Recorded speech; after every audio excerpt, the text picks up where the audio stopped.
เบิ่งแต่ละมือแต่ละวันที่เราหับสีเขาเนาะหลังจากที่เราสีแล้วเราก็ตอนแรงๆเราก็เริ่มแก่มือพี่น้องจ้ะแก่มาสุดวันนี้ดาวก็กำลัง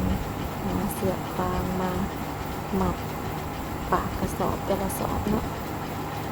เราสีแล้วเราก็หมัดแล้วก็ย่อขึ้นซาเล้งพี่น้องย่อขึ้นตามลำดับแต่ละเจ้าเนาะเจ้าใดเฮือนอยู่หมองอยู่ไกลเฮาก็เอาลงก่อนเฮาก็เอาไว้อยู่ทางนอก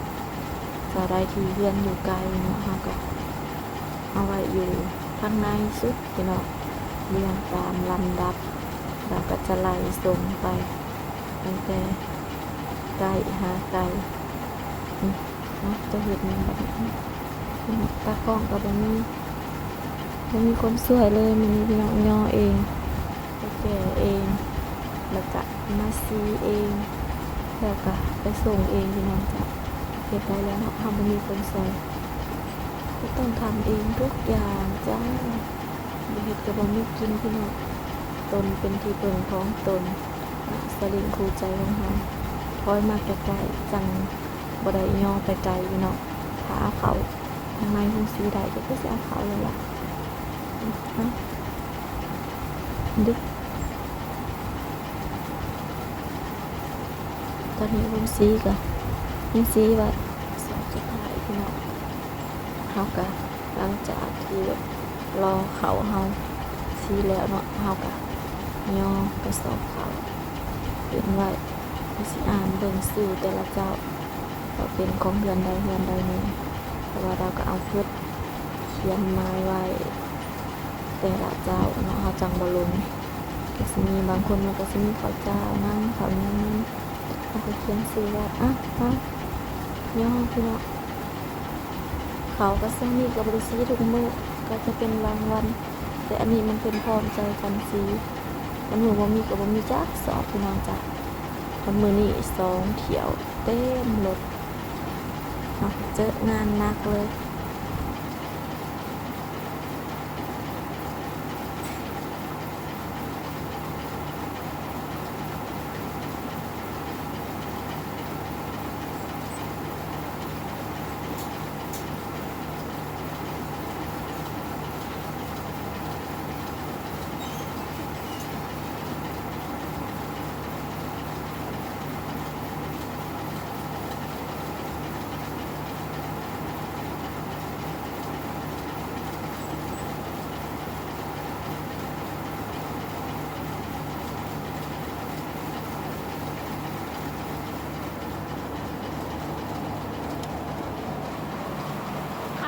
พี่น้อง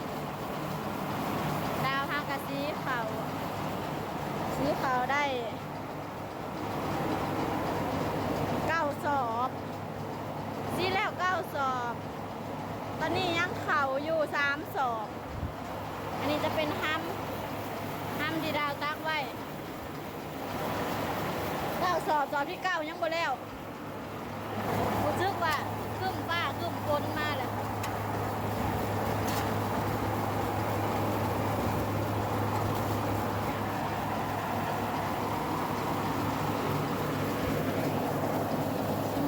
พี่น้องเขายังบ่ได้มืออยู่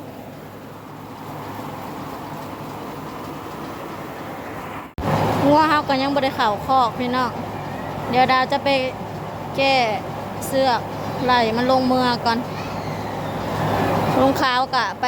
หน้าบ้านเขาบ้ามือนี้ยังบ่เห็นมาเลยเขาก็สิไหลงัวลงมือพี่น้องคงซีกับทัลปิดยังบ่แล้ว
สิสัมภายทอดมะนาวไปสิสัมภายทอดอีหนูหน่อยมะนาวข่าวก็เต็มรถคนเนาะสัมภายเกิน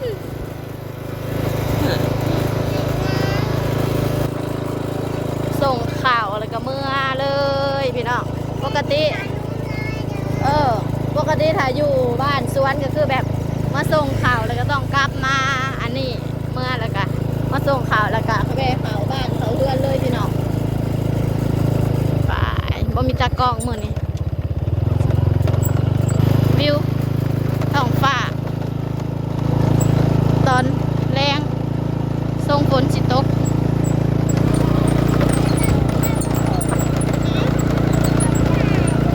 ถ่ายอยู่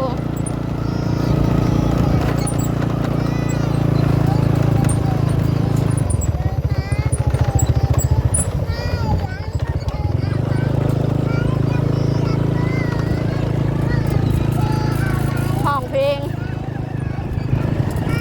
ใครสิมีความสุขกับน้องมะนาววิวงามเลยพี่น้องวิวสวยสวยถ่ายอยู่เดี๋ยววิวเดี๋ยวเห็นแม่น้ำโขงด้วยแม่น้ำคลองมือนาก่อน